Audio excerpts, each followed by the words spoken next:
Capricorn, ang bagong taon na ito ay naglalaman ng isang lihim na pangako para lamang sa'yo. Narinig ng universo ang iyong mga pagsubok, nakita ang iyong walang sawang pagsusumikap, at ngayon, dumating na ang oras ng pagbabago na iyong hinihintay. Ang mga araw ng mga alalahanin sa pera ay nasa likod mo na. Habang ang mga bituin ay nag-aalin, ang enerhiya ng bagong taon ay magbubukas ng mga pintuang hindi mo inakalang posible. Maghanda para sa mga hindi inaasahang oportunidad, mga tagumpay, at isang pakiramdam ng kaluwagan na matagal mong hinahangad.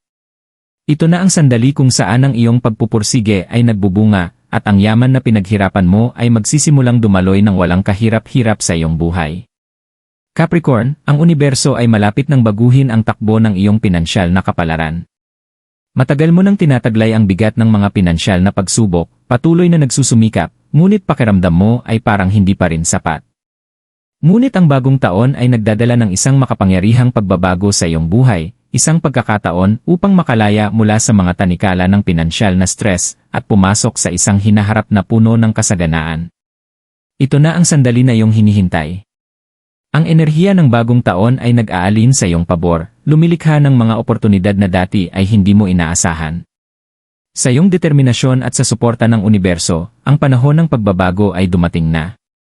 Bilang isang Capricorn, palagi kang ang nagtataguyod sa kabila ng lahat, ngunit sa pagkakataong ito, ang mga gantimpala ay darating sa iyo.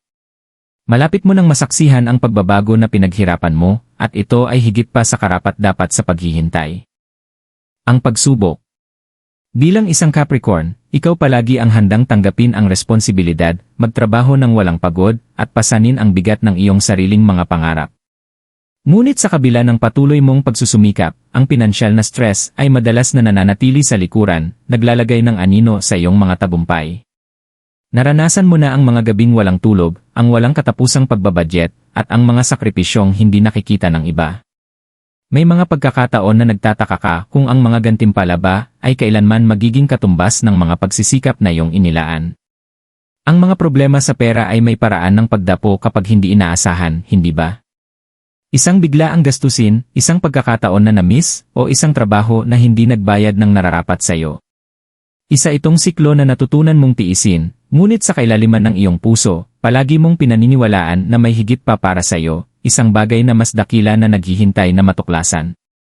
Ngunit ngayon, habang nagsisimula ang bagong taon, nakatayo ka sa hangganan ng isang kamangha-manghang bagay. Sa unang pagkakataon sa matagal na panahon, nararamdaman mo ang bigat na humihina. Ang mga pagsubok na iyong hinarap ay nagpapatibay sa iyo, naging mas matatag ka, ngunit panahon na upang iwanan ang mga ito. Malapit nang ipakita ng universo sa iyo ang ibang landas, isang landas kung saan ang iyong pagsusumikap at determinasyon ay sa wakas ay bibigyan ng gantimpala.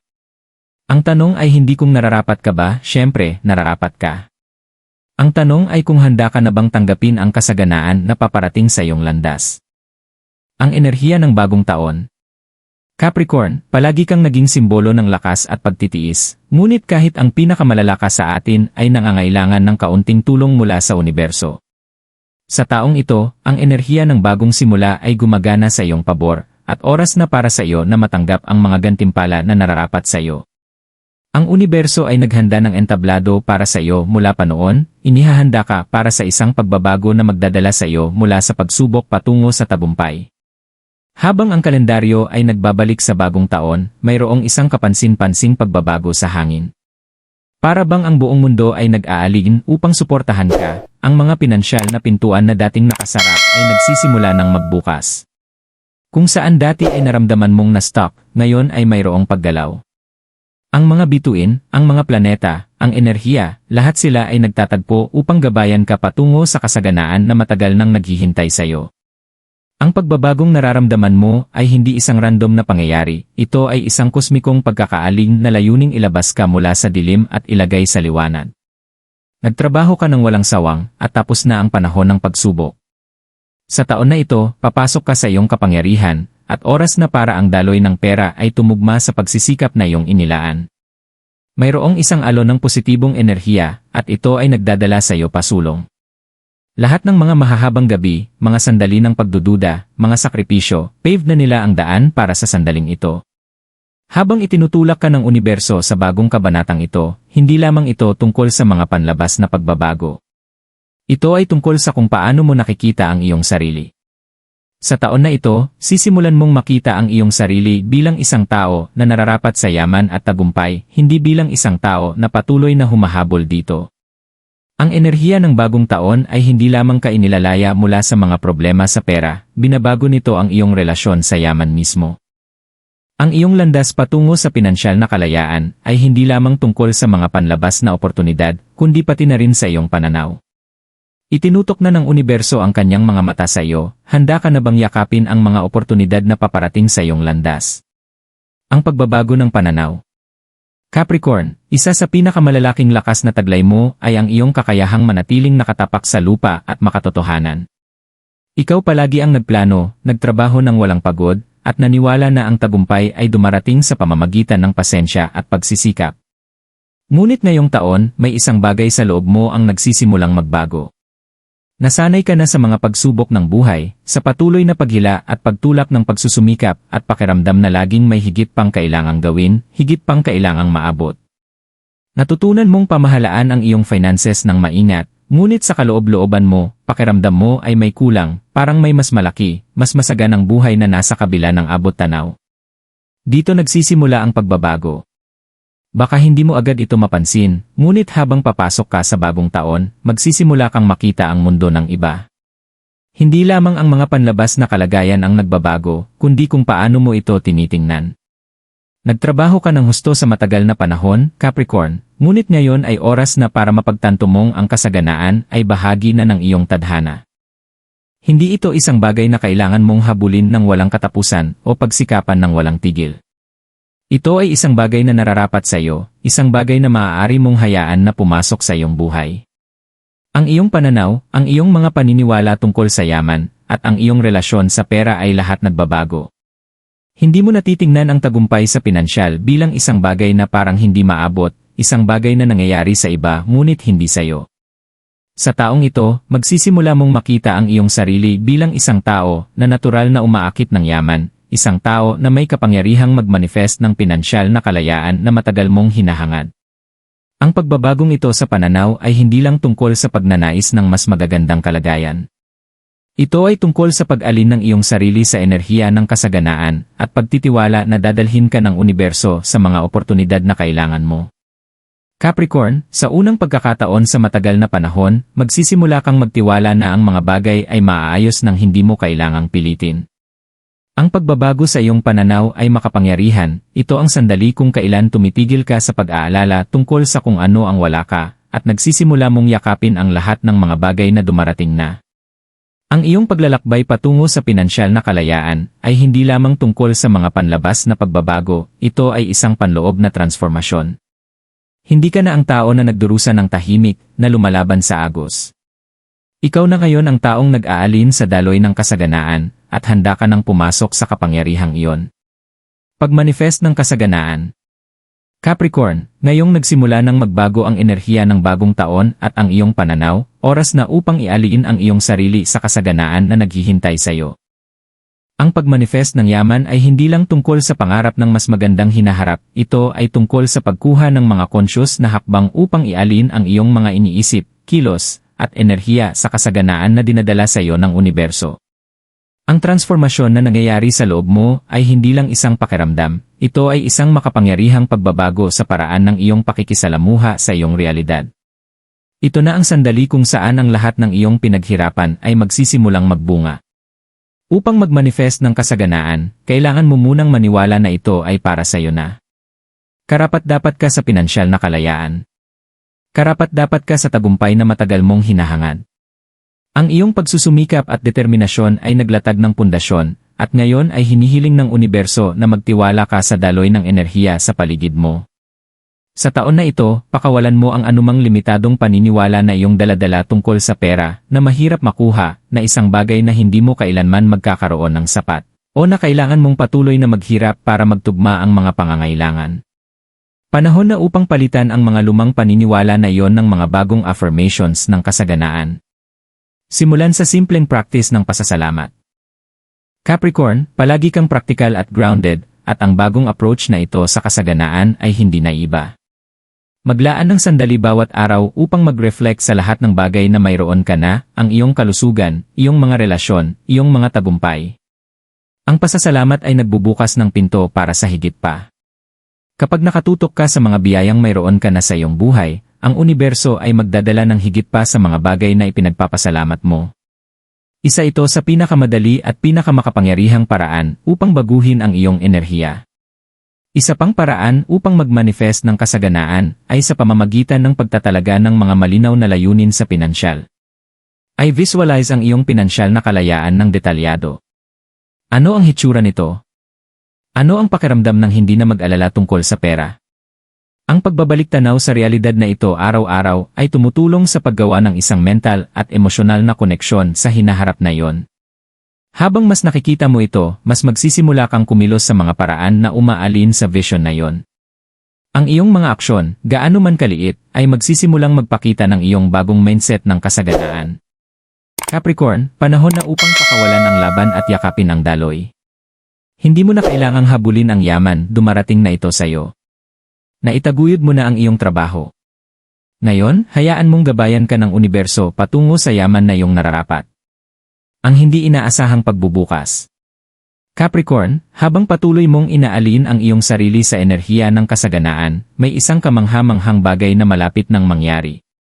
Habang patuloy kang nagsusumikap, dumadaan sa mga hadlang, at itinatalaga ang iyong mga layunin para sa pinansyal na kalayaan, ang universo ay tahimik na naghahanda ng isang extraordinary na bagay para sa iyo. Sa taon na ito, ang breakthrough na iyong hinihintay ay darating, hindi sa paraang inaasahan mo, kundi sa isang paraan na higit pa sa iyong pinakamabaliw na mga pangarap. Ang breakthrough na ito ay hindi lang tungkol sa isang bagong trabaho o isang biglaang pinansyal na pagdagsa, bagamat posible ito. Ito ay tungkol sa isang serye ng mga maswerteng pangyayari na nag-alin ng perpekto sa tamang sandali.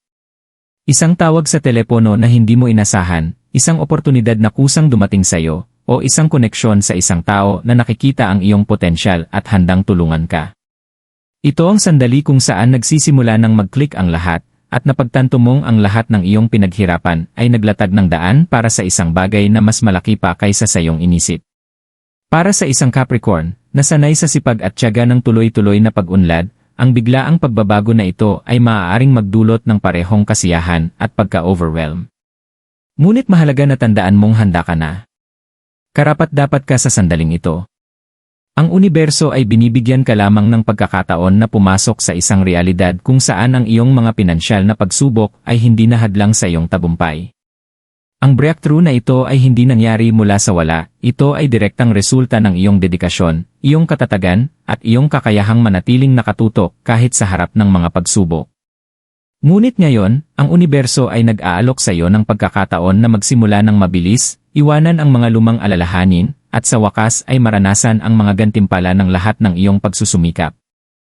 Maaaring mapansin mong ang iyong pinansyal na sitwasyon ay magsisimulang magbago sa mga paraang hindi mo inaasahan, kung ito man ay isang hindi inaasahang bonus, isang kumikitang deal sa negosyo, o isang windfall mula sa isang investment na iyong nakalimutan. Walang katapusan ang mga posibilidad, ngunit ang mahalaga ay ang breakthrough na ito ay magpapalaya sa iyo mula sa mga limitasyong iyong dinadala.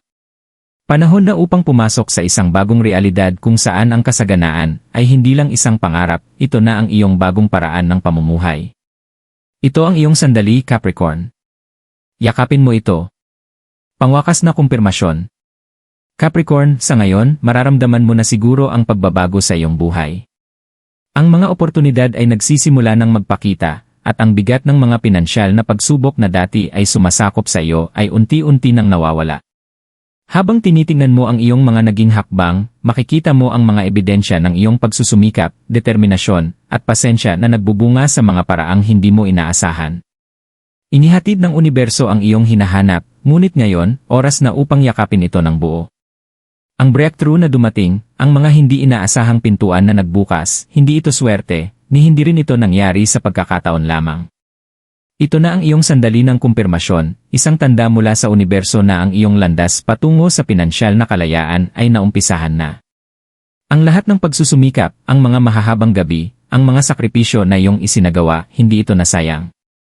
Ngayon, panahon na upang lubos na tanggapin na karapat-dapat ka sa kasaganaan na ito. Ang universo ay nire-reward ka para sa iyong dedikasyon, at ang lahat ng iyong pinaghirapan ay nagsisimula ng mag-manifest sa iyong mga mata. Habang nakatayo ka sa hangganan ng bagong kabanatang ito, mahalagang kilalanin na ang kasaganaan na iyong hinahanap ay hindi isang panandaliang sandali, ito ay simula ng isang bagong paraan ng pamumuhay. Pumapasok ka sa isang realidad kung saan ang iyong mga pinansyal na problema ay hindi na nagdidikta ng iyong buhay. Pinalaya ka na mula sa patuloy na pag-aalala, at ngayon, maaari mong ituon ang iyong pansin sa paglago, mga oportunidad, at kaligayahan na dala ng pinansyal na kalayaan. Capricorn, ito na ang oras para magtiwala. Magtiwala na ang lahat ay naiaayos, magtiwala sa iyong mga kakayahan, at magtiwala na ang universo ay gumagabay sa iyo papunta sa tamang landas. Ang enerhiya ng taon na ito ay hindi lamang tungkol sa pagbabago, ito ay tungkol sa isang pangmatagalang transformasyon. Ngayon, ikaw ay malaya na mula sa mga pagsubok na minsan ay humadlang sa iyo. Ang iyong pinansyal na kinabukasan ay mas maliwanag kaysa kailanman. Capricorn, ikaw ay dumaan sa isang mahabang isang paglalakbay na nagtaglay ng malaking pasensya, sipag, at tibay ng loob. At ngayon, ang universo ay nire-reward ka para sa lahat ng iyon. Ang bagong taon ay nagdala ng isang makapangyarihang pagbabago, isang pagbabago na nagdadala sa iyo ng pinansyal na kalayaan na matagal mong nararapat. Habang pumasok ka sa bagong kabanatang ito, alamin mong hindi ka na pinapasa ng bigat ng mga pinansyal na pagsubok. Ang mga oportunidad na iyong hinihintay ay narito na, at ikaw ay ganap ng malaya upang yakapin ang mga ito ng walang pag-aalinlangan. Ito na ang iyong oras, Capricorn. Binuksan ng universo ang mga pintuan patungo sa kasaganaan, at ngayon, nasa iyo na ang desisyon kung tatahakin mo ito ng may kumpiyansa. Ang iyong relasyon sa pera ay nagbabago, at habang patuloy kang lumalago, gayon din ang iyong yaman. Hindi mo na kailangang labanan ng agos, nasa daloy ka na ng kasaganaan, at ang lahat ay umaalig upang suportahan ang iyong tagumpay. Habang nagpapatuloy ka, tandaan mong patuloy na magtiwala sa iyong sarili at sa universo. Karapat-dapat ka dito, at ang landas na tatahakin mo ay puno ng walang katapusang posibilidad. Huwag hayaang ang mga pagdududa o mga lumang takot ay humadlang sa iyo. Yakapin ang kasaganaan na ngayon ay iyon na, at masaksihan kung paano magbabago ang iyong buhay sa mga paraang hindi mo kailanman naisip. Capricorn, ang pinansyal na kalayaan na matagal mong hinanap ay ngayon ay isang realidad. Pumasok ka rito ng may kumpiyansa, alam mong ang iyong pagsusumikap ang nagdala sa iyo rito, at ang universo ay handang gabayan ka patungo sa mas malalaking tagumpay. Capricorn, tapos na ang paghihintay. Ang universo ay nag-alin, at ikaw ay pumasok na sa isang hinaharap na malaya mula sa mga alalahanin sa pera. Hindi ito isang panandaliang sandali, ito ay isang permanenteng transformasyon. Ang sipag, pasensya, at mga pagsubok ay nagdala sa iyo sa breakthrough na ito. Ngayon, habang ang mga pintuan patungo sa yaman at kasaganaan ay nagbubukas sa iyong harapan, magtiwala ka na ang pinakamaganda ay nasa hinaharap pa. Ang taon na ito ay nagmamarka ng simula ng isang bagong kabanata, kung saan hindi ka na tinali ng mga pinansyal na stress. Pumasok ka sa kasaganaan na nararapat sa iyo, at yakapin ang walang katapusang posibilidad na naghihintay sa iyo.